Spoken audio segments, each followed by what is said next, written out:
If you're one of the people, and there are many, whose stomachs turned when you saw these images of the East Wing of the White House ripped apart, torn down last week, you're not alone. There's some new polling out today from economist YouGov finding that most Americans hate what Donald Trump is doing to the White House. Disapproval of the project is an overwhelming 61%, which makes sense because, I covered the election 2024.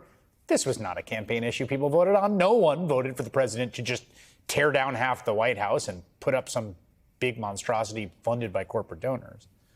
The East Wing had been a fixture of the White House for over a century. Former First Lady Betty Ford famously said, quote, "If the West Wing's the mind of the nation, then the East Wing is the heart." The East Wing entrance, now gone, is where President Barack Obama would return to the White House after visiting the Treasury during the recovery from the Great Recession. East Wing corridor is where we got this iconic photo of the president running with the family's new dog, Bo, just a few moments after his historic inauguration. The East Wing also housed this movie theater, which it's been represented in pop culture a lot, where, as you can see, Ronald and Nancy Reagan once enjoyed a movie or two. About 20 years later, so did President Obama. Here he is with military guests watching Men in Black 3 with 3D glasses in that same theater. It's part of what's been destroyed by Donald Trump. All of those photos were taken by former White House photographer Pete Souza. You can catch just a glimpse of him here in the mirror behind First Lady Michelle Obama in her East Wing office. He spent years snapping pictures during the Reagan and Obama administrations and capturing the history inside the White House, including the East Wing. He joins me now. Pete, I thought of you immediately when this happened as someone who spent a lot of time in the White House grounds photographing those structures and the people in them. And first, what was your reaction emotionally when you saw this was happening? It was a gut punch. I almost could not believe my eyes when I saw those. Really, I think the first photo I saw was on the Washington Post website, and then later the video that you're showing. It just was just a gut punch, symbolic in many ways of what he was doing to the country is kind of the way I was feeling, actually. I want to show a few of these photos just that you took because the Obama and Bo one is amazing and sort of represents, God, did that feel like a different time. But also this one of President Obama and the Tuskegee Airmen. They're there for a screening of a film called Red Tails, which is about the airmen. And this is in February 2012. You took this. This is, of course, an all-black fighter squadron. They were bomber escorts. It was a very dangerous assignment. These sorts of events for public, to bring the public into the White House, this is where those were staged, right? This is right outside the family theater, in that same hallway that you saw the picture of Bo running with President Obama. It's right around the corner from there. And, think about it. Those guys were, the first black African-American aviators.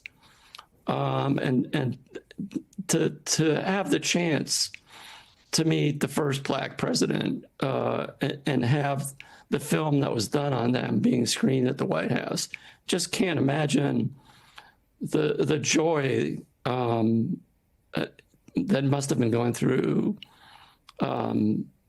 their minds as they, met the president and then screen this film at the White House in that family theater that you showed the picture of. Here's another example of, again, this kind of thing of like this as the part of the White House that you would do events with people who weren't, necessarily like dignitaries, although there were dignitaries too. This was a Kids Healthy Summit that President Obama did in May 2014. That was also in the East Room. That you have I believe a picture of that event. There he is. Like, it's sort of striking to me that this was kind of the civic space that was like I want to say the least imperial and the most welcoming, right? Like, this was the kind of place where veterans and their families or kids who are participating would come into and get to be part of the White House. And it's also the place where people would first enter the White House on the White House tour. So anybody that was going to end up on the White House tour would first enter through this area. And you see President Obama here with David Cameron, the UK Prime Minister at the time. There would be those pictures that you see on the wall in the background. And those are pictures from past administrations. And I always, I was prideful that my picture of Princess Diana dancing with John Travolta, which I made that picture during the Reagan administration, that it was part of that gallery. So I always took pride in that. That's the picture that I was referring to.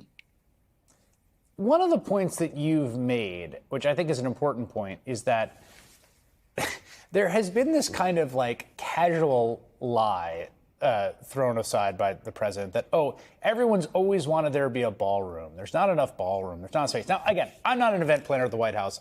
Maybe there are constraints, and it would be better for there to be an event space. But every time I hear it, I'm like, am I crazy, or they have lots of big events at the White House? It's not like they do state dinners, right? They do big events. This is not some crushing crisis, having documented this time and time again.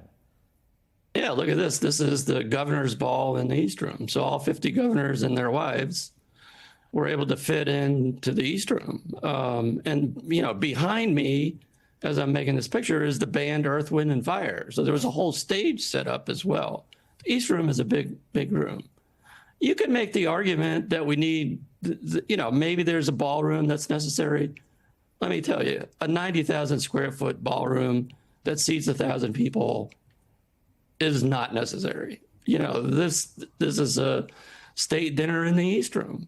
It's a little tight, but there's plenty of room to have a official state dinner. So I agree with. I've actually gotten into arguments with some of my friends about this. That maybe there's a conversation to have about whether we need an auxiliary ballroom. I don't know. I think you could get away with that one.